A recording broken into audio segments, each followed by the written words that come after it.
Hi friends, welcome to Diya Samayal. இன்னைக்கு என்ன சமைக்க போறோம்னா பீட்ரூட் வச்சு ஒரு கலர்ஃபுல்லான சட்னி தான் பண்ண போறோம். இந்த சட்னி இட்லி தோசைக்கு மட்டும் இல்லாம சூடான சாதத்துல போட்டு பிசைஞ்சு சாப்பிட்டோம்னா அவ்வளோ டேஸ்டா இருக்கும். வாங்க எப்படி செய்யறதுன்னு பார்க்கலாம். அதுக்கு முன்னாடி இப்பதான் ஃபர்ஸ்ட் டைம் என் சேனலை பார்க்குறீங்கன்னா என் சேனலை சப்ஸ்கிரைப் பண்ணிட்டு பக்கத்துல இருக்க பெல் ஐக்கானை கிளிக் பண்ணிட்டு வாங்க.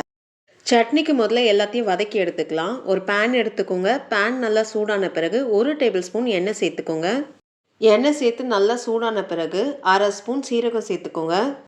சீரகம் நல்லா பொரிஞ்ச பிறகு 2 டேபிள் ஸ்பூன் கடலைப்பருப்பு சேர்த்துக்கோங்க. 2 டேபிள் ஸ்பூன் உளுந்து சேர்த்துக்கோங்க. கடலைப்பருப்பும் உளுந்தும் சேர்த்து நல்லா வறுத்து விட்டுக்கோங்க. லைட்டாக அதோடைய கலர் சேஞ்ச் ஆகி வரும், அந்த அளவுக்கு வறுத்து விட்டுக்கோங்க. கடலைப்பருப்பும் உளுந்தும் லைட்டாக கலர் சேஞ்ச் ஆகி வருது. இப்போ இதில் ஒரு துண்டு இஞ்சி சேர்த்துக்கோங்க. 5 பல்லு பூண்டு சேர்த்துக்கோங்க. 10லேருந்து 15 சின்ன வெங்காயத்தை சேர்த்துக்கோங்க. கொஞ்சம் கருவேப்பிலை சேர்த்துக்கோங்க. 8லேருந்து 10 வரமிளகாய் சேர்த்துக்கோங்க. உங்கள் காரத்துக்கு ஏற்ற மாதிரி நீங்கள் கூடவோ குறைவோ சேர்த்துக்கோங்க. எல்லாத்தையும் சேர்த்து இந்த பருப்போட ஒரு நிமிஷம் வதக்கி விட்டால் போதும். எல்லாத்தையும் சேர்த்து ஒரு நிமிஷம் நல்லா வதக்கி விட்டாச்சு. இந்த 1 நிமிஷத்துலேயே அந்த வெங்காயம் நல்லா சாஃப்ட் ஆகிற அளவுக்கு வதங்கி வந்திருக்கு. இப்போ இதில் 1/4 கிலோ பீட்ரூட்டை நல்லா வாஷ் பண்ணி தோல் சீவி நல்லா கட் பண்ணி எடுத்துருக்கேன். அதை இதில் சேர்த்துக்கலாம். பீட்ரூட் சேர்த்து ஒரு 30 செகண்ட் அந்த வெங்காயம் பருப்போட நல்லா கிளறி விடுங்க. 30 செகண்ட் இந்த பீட்ரூட்டை இந்த எண்ணெயில் நல்லா வதக்கி விட்டாச்சு. இப்போது சட்னிக்கு தேவையான உப்பை சேர்த்து ஒரு கலரி விட்டுக்கோங்க.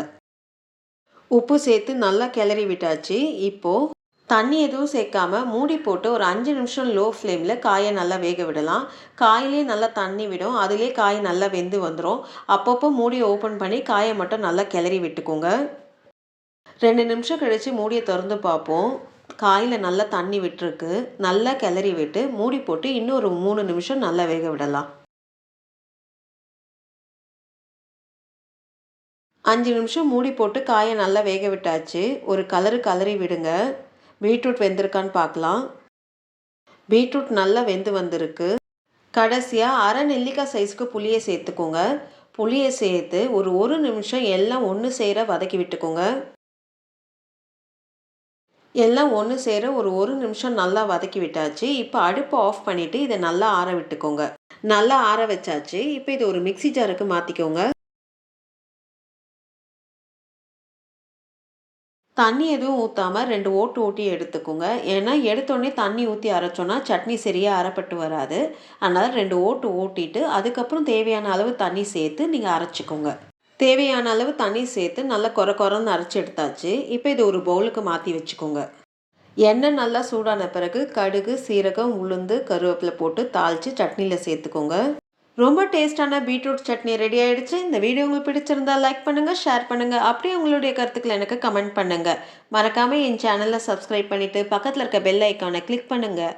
நன்றி, வணக்கம்.